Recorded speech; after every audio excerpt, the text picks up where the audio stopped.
Hi, I'm Cheryl Kagan, very proud to be the senator for Gaithersburg and Rockville. Welcome to this week's episode of Kibbitzing with Kagan.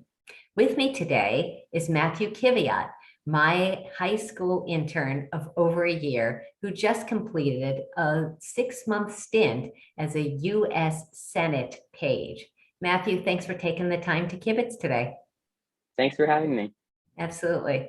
So you are a rising senior at Clarksburg High School. Why don't you do a smidge about who you are and what you do, and then we'll get to politics and stuff. So as you just said, I'm a rising senior. I live in Clarksburg, Maryland. I have two parents, mom and dad, and my brother who's currently in college. I'm involved in the cross country and track team. And a little personal detail, I have a dog named Taffy, just turned 7 years old. Yay. Now, you started High Schoolers for Biden at a pretty young age. Talk about that. Yeah, so I would say that I really started getting involved in politics and political advocacy as a freshman. And it was primarily because of the COVID pandemic and the very big 2020 general election. There was so much at stake. And I really saw that as an important moment, especially as a young person, to really get involved in the political process and use my voice as a young citizen to really have political change. And I started Maryland High Schools for Biden because I really wanted to mobilize high schoolers and young Marylanders to help, especially within battleground states, help phone bank and actually mobilize voters and people who can register to vote to really drive turnout and really have that election favorably. Amazing. You're also involved in Maryland Youth and Government. Why don't you talk briefly about what that is? Yeah, so I started getting involved with Maryland Youth and Government as a sophomore, sort of after my sort of stage of getting really interested in political advocacy. And just for a rundown for people who don't know, Maryland Youth and Government is a youth civics organization that basically runs as a model form of government that meets in Annapolis every single year in April after the session is out. And basically, it's cool because there are different programs. There's legislative, there's courts, and there's press. And the different groups get to sort of act like they're in government, act like they are actually working. Right. And it's really cool because you get to meet a lot of people and you get to learn a lot. And yeah. I've definitely learned a lot. And you make friendships around the state. I have made a lot of them. Yeah, I was delighted for the opportunity to be keynote speaker, one of the two keynote speakers, along with Senator McCrae at their annual banquet. And man, I mentioned you, and everybody loves you there. Yeah, I definitely miss not being a part, but I heard a lot of good things about that. So in June of 2021, you began interning with me, which is, I can't believe it's more than a year now that you've been working with me and my team. Talk about why me and what you hoped to learn. Because of all that you've done in the state of Maryland, the styrofoam bandages, I was intrigued just to work with you, just knowing how much you do, especially with 911 and all of that. And I really wanted to get involved because as I said, I wanted to get involved in politics and advocacy. I really wanted to see from an inside view how government and state government specifically functions. And the internship that I've had has provided me a phenomenal opportunity to really get directly involved and see it from a different perspective from someone who is actually interning. That's great. Great. Well, we've loved having you. So you came to me last fall and told me that you wanted to be a page in the U.S. Senate. And you asked me to write a letter to Senator Chris Van Hollen, which I did, of course, endorsing your candidacy. Talk about how you heard about this program and what aspect of it intrigued you, because it's competitive and it's hard if you get accepted, which you did. Yeah. So right around when the stage I sort of got interested in political advocacy and involvement, I was looking at different senators' website and I looked at constituent services and I happened to come across it and it said Senate page program and I read all about it. I was very intrigued because without looking at Senator Van Hollen's website, I would have never heard about this opportunity and this experience. And I heard about it, I was intrigued and I did some research. Okay.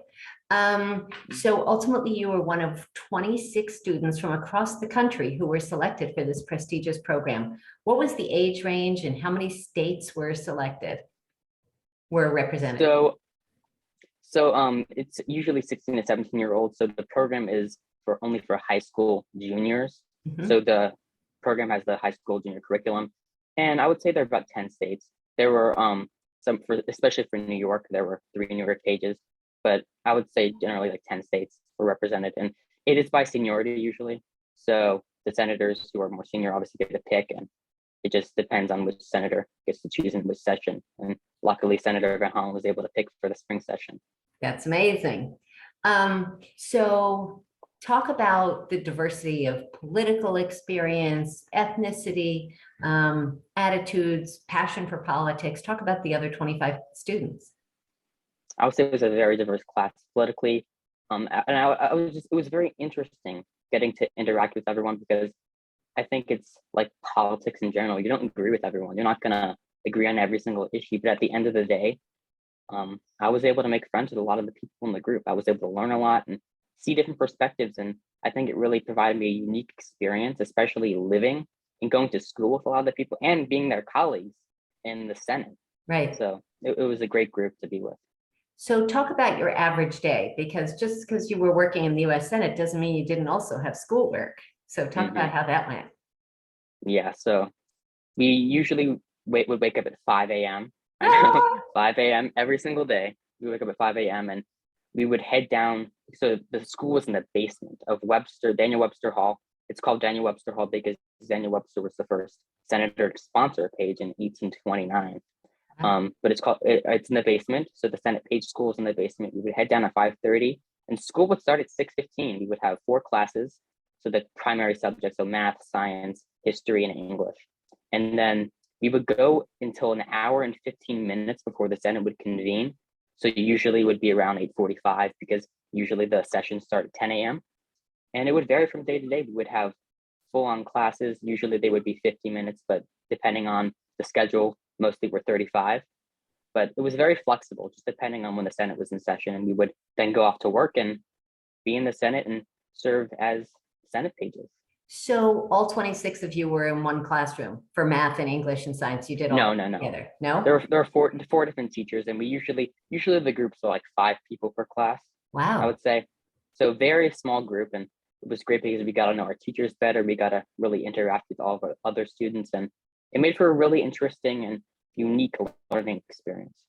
That's amazing. So when you said that your school classes were from 6 something to 9 something or whatever, I just assumed that was PM. AM, that's insane. Okay. So so tell me about your first day as a page. My first day, I was mesmerized. My first day, so we went to school, we had like sort of an orientation, and we headed to the Capitol about 9. And the first thing we did is we entered into the Heart Office building. We looked at there's a beautiful statue. I think it's Mountain in Clouds or something like that. And we took a picture, and I was in awe looking at the Heart Office building. And then we went down to the Senate subway, which I was really amazed by, that there's a subway in the Senate. It was really cool. And then we went up the elevator and turned into a corridor, and there I was in the Senate chamber. I was so amazed that I was able to be in this historic room, in this historic chamber that has had so much history. And as a high school junior, and also someone who is very interested in history, right? It was amazing. So what sort of tasks did you do on an average day? And what's the most fun task and what was the least fun? So basically what Senate pages do is they serve the Senate when it's in session. Senate pages do all the work that the staff won't do. So like give water to senators, move legislative materials throughout the Capitol complex. So that includes the Capitol building and all the other office buildings. And whenever a vote ended, the Senate is very old fashioned, and the Senate has paper communications. People don't email things, you do it through paper. So after every vote, we would have to communicate the legislative the roll call sheets, and we would have to give it to the press, we would have to give it to the majority leader's office, everything like that. And we had a lot of executive communications also from the executive branch to give to different parts of the Capitol building. So there was a lot of variety of opportunities. I would say my favorite thing that I ever did was definitely being there for the vote of Ketanji Brown Jackson to serve as Associate Justice in the Supreme Court. That was amazing. And I had the honor to sit in the rostrum while that happened. I got to talk with Vice President Harris, which it's crazy that I had that opportunity. And I really wouldn't say that I disliked anything. I think that it was just an honor to be in the Senate, and whatever was given to me, I was happy to do. Right. Was there competition among the pages? No, I want to get the T for that senator. I want to bring that voting, tally over to the House or to the Capitol. I think as we were colleagues, we were pretty much working together. So I don't think there was too much rivalry, but we were all happy to be there. Just it was incredible just to be there in the Senate. Like I'm still thinking about it now, and especially reflecting on it and watching C-SPAN. I was just like, I'm thinking I was there. I Right. was there to witness so much history and incredible. Are you a total C-SPAN junkie now? Yes, I am. I am a C-SPAN junkie, but Were you before?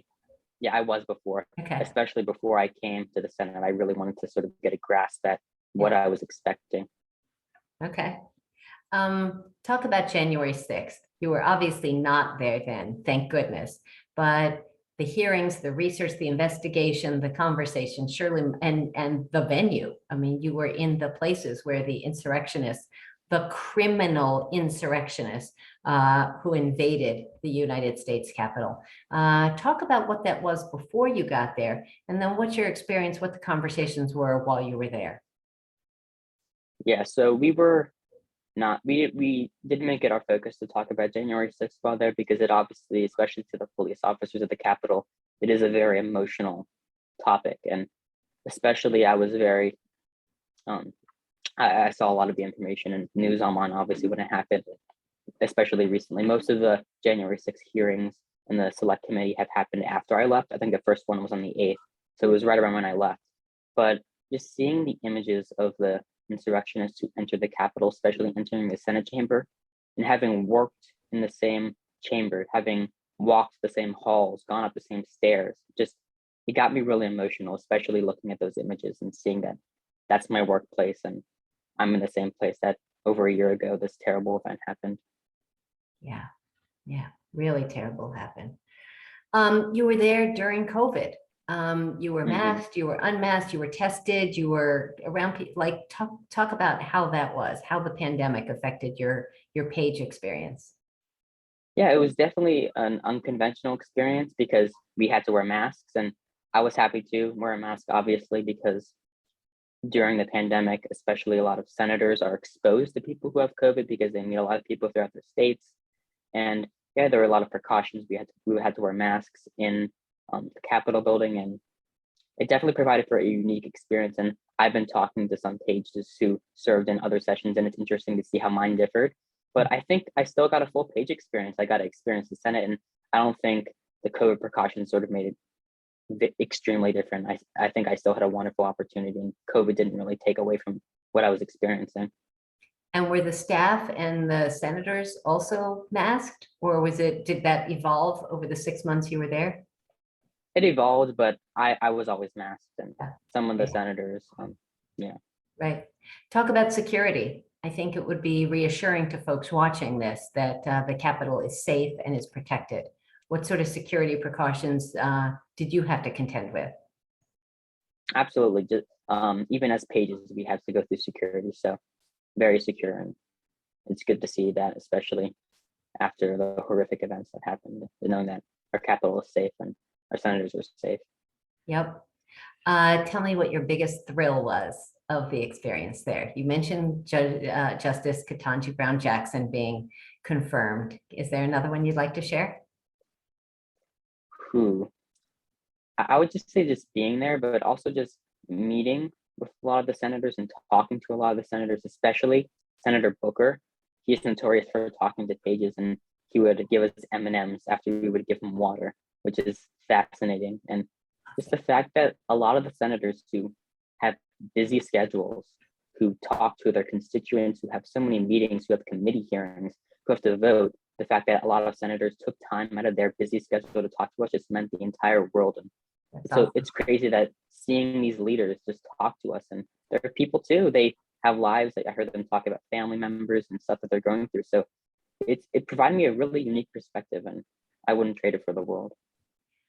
How did the experience change you or change your thoughts about the trajectory of your life or your career? Well, definitely coming into the Senate, I thought that it was a lot more divisive. I thought that senators would be yelling at each other, and not to say that there aren't senators who have their disagreements, but I saw a lot of civility. I saw a lot of senators talking to each other, talking about their children, talking about bills they can work on. Hey, can you work on me with this? I saw them give out little cards talking about their, I think they're called palm cards, giving them out to senators, talking about legislation they wanted to work on. And I think it really changed my perspective. And I think that I'm still eager to get involved with political advocacy and sort of make my voice heard, like I have with other campaigns, especially with the Maryland gubernatorial primary coming up. But I Do would you say have a that candidate here that you'd like to announce? Westmore. Right Yeah. answer, right answer. You, Matthew. All right. Yeah. I did not know that before asking. I was hoping, but No, okay. I've always been, from day one, I've always been supporting Westmore. I think he's a great candidate. And He's I'm pretty really extraordinary. excited to see what his administration can do to help the people of the state of Maryland. But just in general, just seeing political affairs up close, I was able to really see how senators actually work with each other. And that really provided me a unique perspective, especially with watching the news and all the stuff that happens, just seeing that they're humans and they talk to each other and they're friends, they're colleagues. Fantastic. They have to get along. So you were able to have a meeting with Senator Chris Van Hollen, who was your Senate sponsor. Anything you'd like to share, something you learned about Senator Van Hollen or about why he chose you, or anything you'd like to share about that? Yeah, so what I learned about Senator Van Hollen is about why he got involved, and he got involved similarly because he wanted to make a difference. He wanted to make change in the state of Maryland, and I especially talked with him about his involvement, especially in the House of Delegates, where you serve with him, in the state Senate, and being in the House, and just how he was able to make a difference and really wanted to have his voice heard. And I feel like I can sort of relate to that, especially he got involved at a young age. I think that especially in my generation, especially with climate change, gun violence, a lot of these issues, it sort of has inspired me more to really make my voice heard more. And that sort of has encouraged me to get involved a little bit more. That's great. All right. Well, Matthew, it's time for the Fast Five. And as always, my interns help do some of the research for these interviews, for these chats, and always suggest the Fast Five questions. I did not take any of yours. So these are going to be surprises. You can't make up your own questions. So question number one, Matthew Kiviat. Number one, what is your favorite place you've ever visited? I would probably say Los Angeles. It's very beautiful, and I have family there, so it's great to see family and be there in the warm weather. It's great. Wonderful. Other than the two Maryland senators, other than Senator Chris Van Hollen and Ben Cardin, who did you most admire and why? I would say Senator Booker. I would say that Senator Booker just took the time to talk with us, and he's a humble guy. He's really nice, and he talked with us, and he really let us know that we have voices and we're the next generation to be able to enact change, and it meant the world that he was able to talk with us. That's great. Okay, random. What's your favorite flavor ice cream? Chocolate. Okay. Just plain chocolate. Okay. Question number 4. Other than the advice about always using an Oxford comma, what is the best advice you've ever been given? To never give up, to always push forward and really know that I can achieve what I want to achieve if I just believe in myself. Love that. And who gave you that advice? Where did that come from? My mom, my dad. Love it. Love it. Yay, mom and dad. And the 5th question, the one I ask of everyone, Matthew Kiviat, what is your hidden secret superpower? What is a skill or talent that you have, something most folks can't do?